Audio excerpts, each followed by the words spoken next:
guys, and welcome back to my channel, and hello if you're new. My name is Caitlin, so it's an absolute pleasure that you guys took the time out of your day to check out this video and to check out my channel. So to make sure that you guys stay in the loop, make sure to like, subscribe, and a comment down below, okay? So let's get on with the video. So this video is going to be 6 wedding planning advices that I can give you guys. It's either stuff that I did that helped me tremendously, or things that I wish that I had done to help kind of take the load off of my plate. Number 1, create a Pinterest board.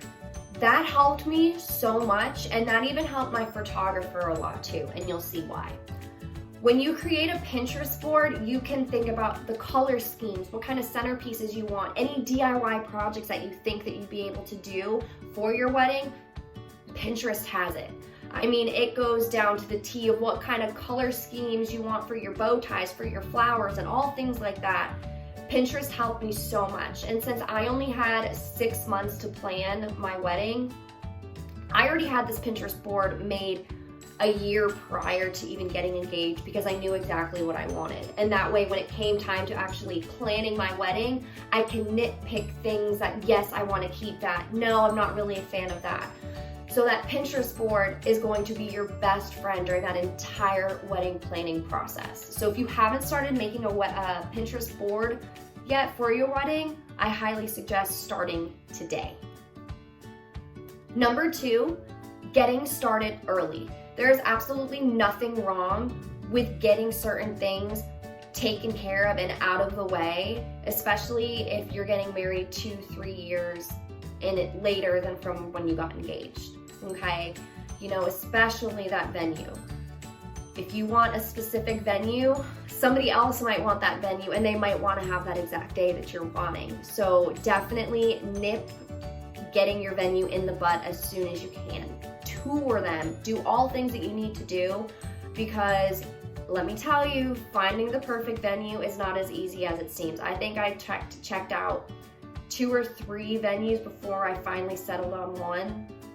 And I settled on this one because they had the day that I wanted, and it was absolutely beautiful. Again, I only had 6 months to pick out a venue, whereas some people have years in advance to pick. So just be smart about it. Don't wait till the last minute. Get started sooner rather than later, because that's gonna help alleviate so much stress. Number 3, be frugal, DIY. You know, don't feel like you need to spend an arm and a leg to have the perfect wedding, because you don't. A lot of my decorations I bought from Facebook Marketplace, or I bought them from Recycled Bride websites. You know, there's absolutely nothing wrong, and to be completely honest with you, nobody's going to notice. Nobody's gonna know. And I can't tell you how many things I DIY'd. For example, this wine bottle, I took the labels off, and then I bought these tea lights, and then look at that. That's a perfect decoration. You can have that as a centerpiece. You can just have that sitting around anywhere near the cake, the bar, you know, things like that. It's super, super simple, and it only costs like $5 for the tea lights. And then I'm not even counting the prices for the wine, because I was getting it anyway because I like my wine. But for dresses, don't feel like you have to spend so much money on a dress. I got my dress at a consignment shop, and I love my dress. My dress was beautiful, absolutely beautiful. I walked out with my dress the day that I tried it on, and it fit me like a glove, and the only thing that needed to be done with it was it needed to be hemmed, because it was just a little bit too long for me. So check out your local prom, bridesmaid, like reused stores. You know, there's absolutely nothing wrong with that. And once again, nobody's going to know unless you say something. Nobody had any idea where I got my dress from, and that's okay. I'm a very frugal individual. My husband makes fun of me all the time for it, but I'm very proud of that trait, because I save a lot of money, and I didn't donate a kidney to be able to pay for my wedding. So if I didn't, you don't have to do it either. Number 4, hire a planner. I didn't, and I really wish that I did, or at least the day of coordinator, because my mom was running around like a chicken with her head cut off. They know what they're doing. That is their job, that is their livelihood, and they're gonna take the brunt of the stress because they're gonna be having to be dealing with everything else throughout the day while the bride is just having to deal with getting her hair, her makeup, and her pictures taken care of. So my biggest advice for this is if you have anybody who can help through that day or help plan your wedding, I highly recommend doing it because I wish that I had a lot on my plate doing everything for the wedding, and it would have been nice to have somebody to take some of the responsibilities for planning my wedding. Number 5, make an itinerary. This is going to help everybody, and it's gonna make your wedding easy breezy, beautiful, coverable. I had the day that we were gonna be having the rehearsal dinner, where the rehearsal dinner was going to be. It had the day of the wedding, it had the music, it had the vendors and the caterer, all their information. It had the lineup for when people were walking down the aisle. It had all the music from, you know, when the parents were walking down the aisle, when the groomsmen were walking down the aisle, when the bridesmaids, when the bride was walking down the aisle. All of my vendors really appreciated that. And everybody who got it knew exactly what was happening. That way, the day of the wedding, they weren't confused and being like, what are we doing? So it helped a lot. And I used Canva to make my itinerary, and I really liked how Canva worked while I was making it.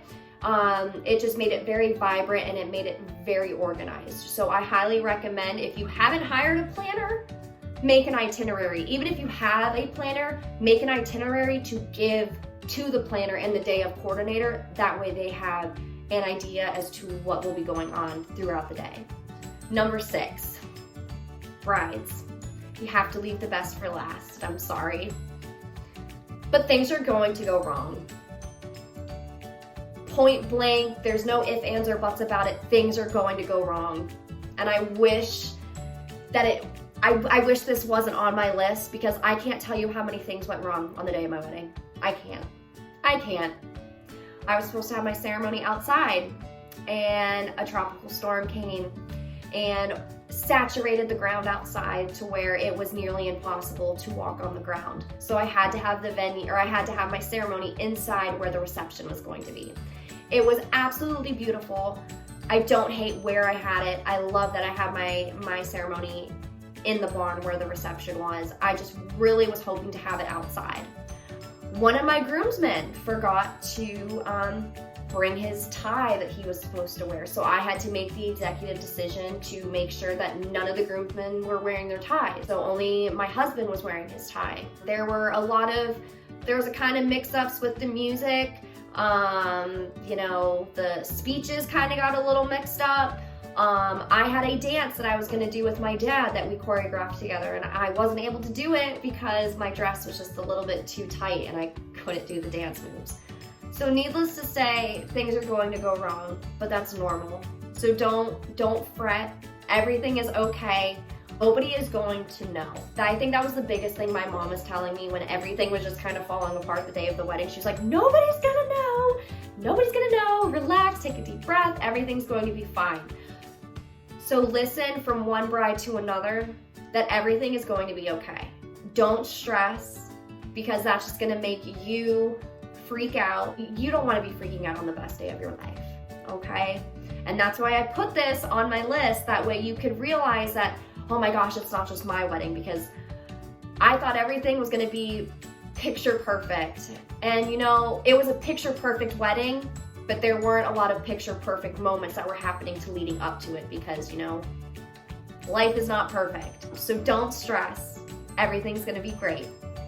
So all right, guys, those were the 6 wedding planning tips that I could give to you guys. I really hope this helps you out throughout your wedding planning process. If you have any other questions, any advice, maybe to tell me, that way I can tell my friends that are eventually gonna get married, I can let them know what's going on. Leave all of that down in the comments below. And once again, if you liked this video, please subscribe to my channel. That's really gonna help me out tremendously. And once again, thank you guys so much for the love and support, and you guys have a great day. Bye.